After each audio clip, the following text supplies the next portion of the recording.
بسم الله الرحمن الرحيم. الحمد لله رب العالمين، والصلاة والسلام على أشرف الخلق سيدنا محمد صلى الله عليه وسلم. وبعد، walaalaha Soomaaliyeed meel walbo aad joogtaan iga hooya hadiyadan qaaliga ah ee aan idinkaga sido madrasatu Muhammad sallallahu alayhi wasallam.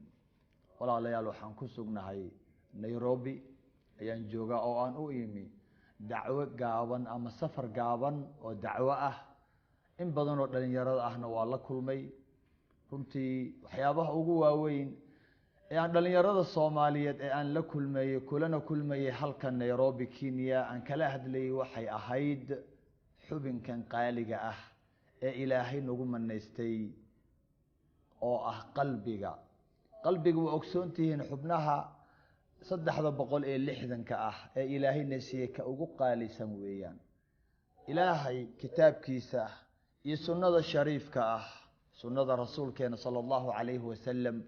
waxay daa'iman nagu booriyaan in aynu ilaalino qalbigan waa kan nagu xiraya alle subhanahu wa ta'ala, waa kan daa'iman Ilaahay uu la xisaabtamo maxaa wacay waxa aynu ku hadalno, waxa aynu maqalno, waxa aynu aragno iyo wax walbo de aynu sameeyno. hadduu noqdo hadal iyo hadduu noqdo ficil, halka kaydinaysa waa qalbigan haddii aynu nadiifin weyno oo aynu ilaalin weyno, ku xiri weyno antivirus oo aynu sifeyn weyno, waxaynu shalaynaynaa maalinka qiyaama maalin shalay uusan waxba tareen. sawma ogid wax walbo aynu aragno, wax walbo aynu maqalno, wax walbo aynu ku hadalno, qalbiga isagu wuu iska kaydinayaa. isagu wax ma kala soocayo. yaa la rabaa inuu wax kala sooco waa annaga. hawlahan galaya iyo waxyaabaha galaya qalbiga dhexdooda inaynu dhigno antivirus ayaa la rabaa, filter, oo aynan u ogolaanin qalbigeenu in uu galo wax xun, wax madoobeynaya, wax wasakhaynaya, wax haleynaya, wax tashwiish ku furaya. maxaa wacay qalbiga haddii dhibic madow ay gaadho ama wax madow aynu gelino ama dembi waxaanu Ilaahay raali ka ahayn haddaynu dhigno, waxaa xirmaya oo go'aya xiriirkii annaga iyo Ilaahay noo dhaxay. xiriirkeenu haddii uu go'o waxaynu galaynaa cadaabkii. walaalayaal, maalin maalmaha ka mid ah ayaa rasuulkeena suuban sallallahu alayhi wasallam isagoo u sheekaynaya saxaabadiisa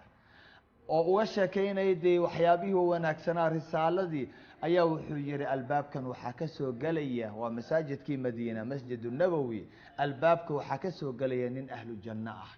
saxaabadii waa yaabeen. waxaa la yiri yuu noqon doona talow.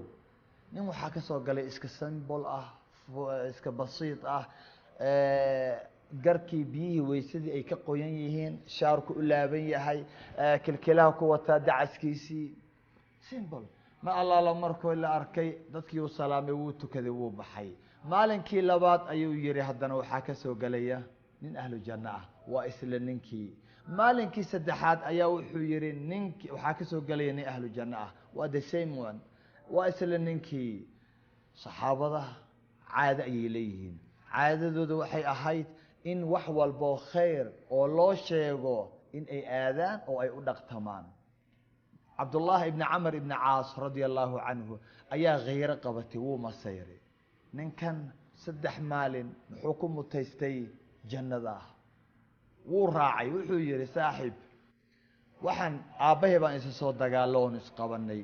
3 cisho ayaan dhaar ku maray gurigiisa inaanan tagaynin, waxaan rabaa inaan gurigaaga tago.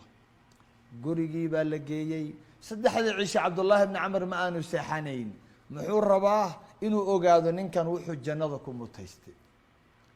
wuxuu yiri Abdullah ma seexanaya marka, ishiisu waa ninkan ficilkiisa.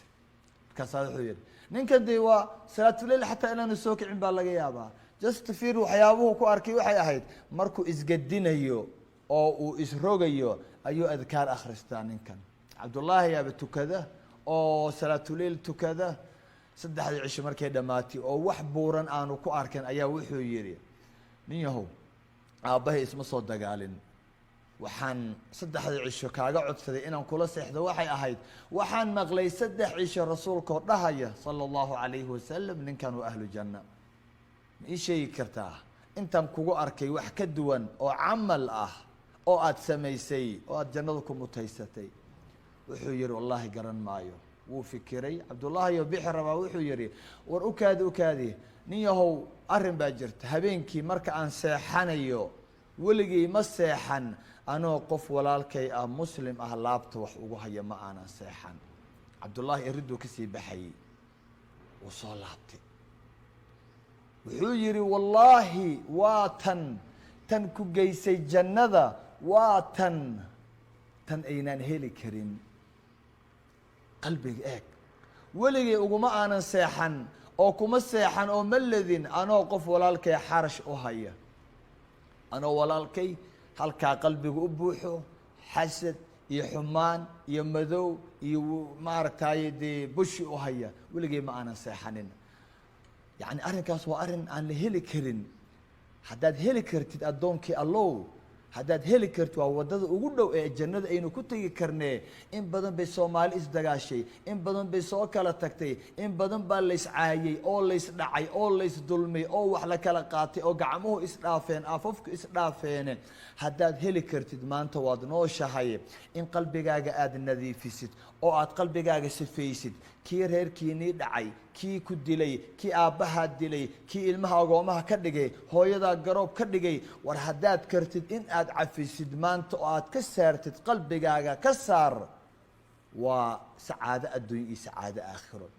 adduunka intaad joogta adigana welwelkii wuu ku daynayaa kurbadii wuu ku daynayaa culayskii aad ninkaa iyo xarashkii aad u haysay kaa ku dulmay waxa waaye waa kaa baxayaa maalinka qiyaame ma dheera maalinka qiyaame yaynaan dheeraysanine maalinkaana waxaa la hubaa qalbigaaga haddaad nadiifisid inaad jannadii gelaysid waa arrinka ugu dhowey jannada lagu gelayo soo garan maysaan marka jannada la tago xataa haddii ilaahay ahlu janno kaa dhiga ilinka jannada markaad taagan tahay adoonan